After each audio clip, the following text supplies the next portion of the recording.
Okay, so I think I would like to open it up to our audience. If you have any questions or comments for our panelists or just a general idea, please feel free to take the next couple of minutes to raise your hand or write in the chat.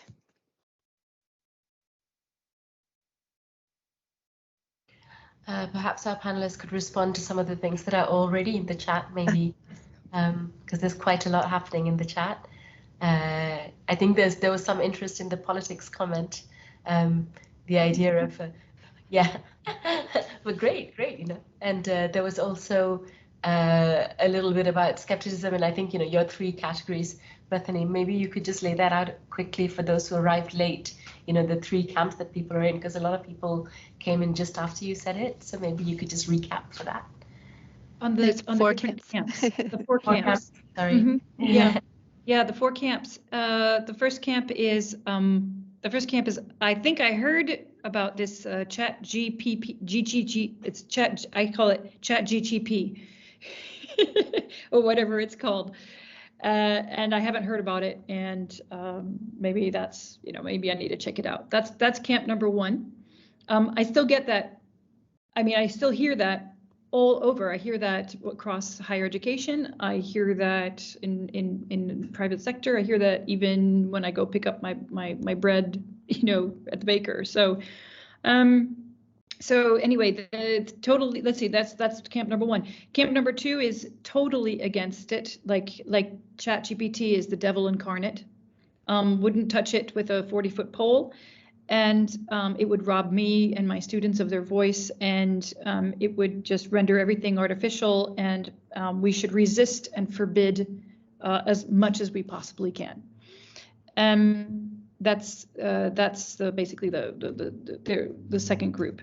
The third group is the third group, which is I would like to remain cautiously optimistic, but stay informed of what's going on. And by that, I'm basically agreeing that by staying informed, I'm staying informed by the days and the months that go by, not just the year. Like, look what's happened in the past year. The past year, it's just absolutely astronomical, the amount of progress that we've seen in this area. So it does keep you on your toes. But hey, you're in the higher education sector for a reason, because you want to learn something, right? And then finally, the fourth group, which is the social media influencers, and I've been following those guys as well, and it's really interesting to see what they say. They are shouting from the rooftops that ChatGPT and all these large language models are the best thing ever, that you should be on board, that you should be paying for them, and you should be investing in them, and and if you're not, you're not one of us. So those are the sort of the social media influencers. So it's good to keep an eye on what they're saying, because they release the most recent information, and that's really cool. It's fun to geek out on that, but beware, you know, I'm always very skeptical of who's behind that and who's kind of egging them on to make those kinds of posts, okay? Because we see that in YouTube influencers as well, okay? You know, sponsored stuff. So yeah, that's the recap of the four groups. Thank you so much. I just added it as a little poll in the chat so you can all vote for what. Boy. What fun. Back to you, Melissa. So I see we have a question from Mark. Are we doomed? But maybe the second question, what are some real life use cases which we should allow or encourage our students to use AI for? So I think for me as a proofreader and a writing instructor, I always think about what is the role of the researcher and what is the role of generative AI in the writing process. And I don't know if this is helpful to you or not, but I think about when we are scientists, we are trying to look at problems that are yet to be solved. AI can't do that, right? It can tell you gaps in the research, but it can't actually tell you a problem that needs to be solved, and it can tell you a solution to a known problem, right? So I think about that. I also think about how the human actually has to do the justifying or the reasoning why we pursue a given path of research as well. And AI can't do that either. It can't give a reason for why you're doing that. And those reasons might be based in society, they might be based in government policies, they might be based on all kinds of things that AI wouldn't know just from a simple prompt, right? Um, and then AI, though, can help us with other things, right? It can help to try and improve the accuracy of the grammar, the formatting of the document. It can help us search for supporting information, and it can help suggest associations with other research. So that's kind of how I see it. And in terms of like what Bethany and Sam have been talking about in terms of personalization, I kind of look at those two roles that AI has and the writer has.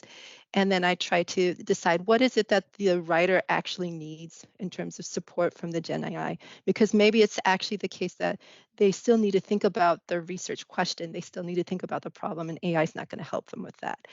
Sam, Bethany, could you speak to that question? Absolutely. So I think everything you said, I completely agree with. But I mean, I think with like any tool, you need to understand what the tool is for before you use it, right?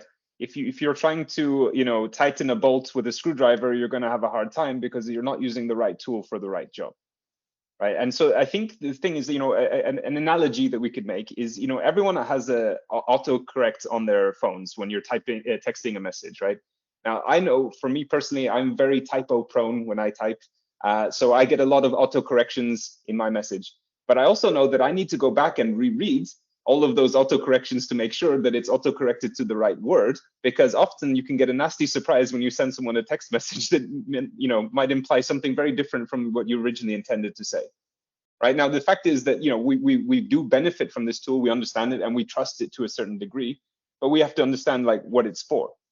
So I think, you know, this is kind of you know, a bit of an extrapolation, but it's the same thing, right? We can use things like ChatGPT, but we need to have some oversight on what is coming out, and you know, go back through that seed to make sure that the message that we wanted to get across or the intent that we had originally is still retained.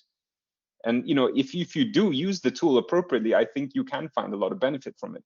I think if any tool, in any case, that you use blindly, just assuming that you just stick something in and something good will come out, no matter what it is, you're asking for trouble.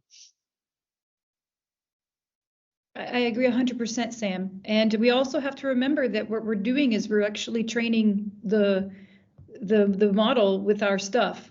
So you have to be you have to also still inform some PhD students, if you're working with PhD students or even students as they move into the work world, that this stuff is going onto somebody's server, right?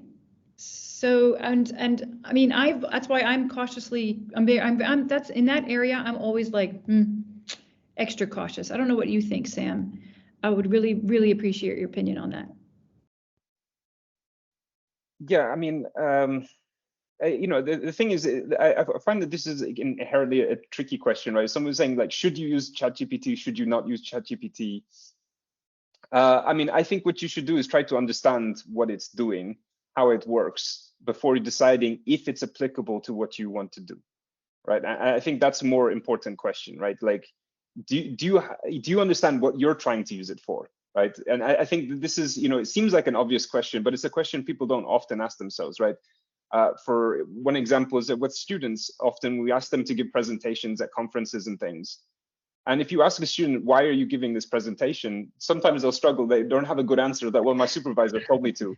And in fact, that's, you know, going to lead towards a less good presentation, right? Because they don't even have a good reason for why they're doing it. And I think this is the same issue with something like ChatGPT. It's like, why are you using it? Like, rather than should I use it?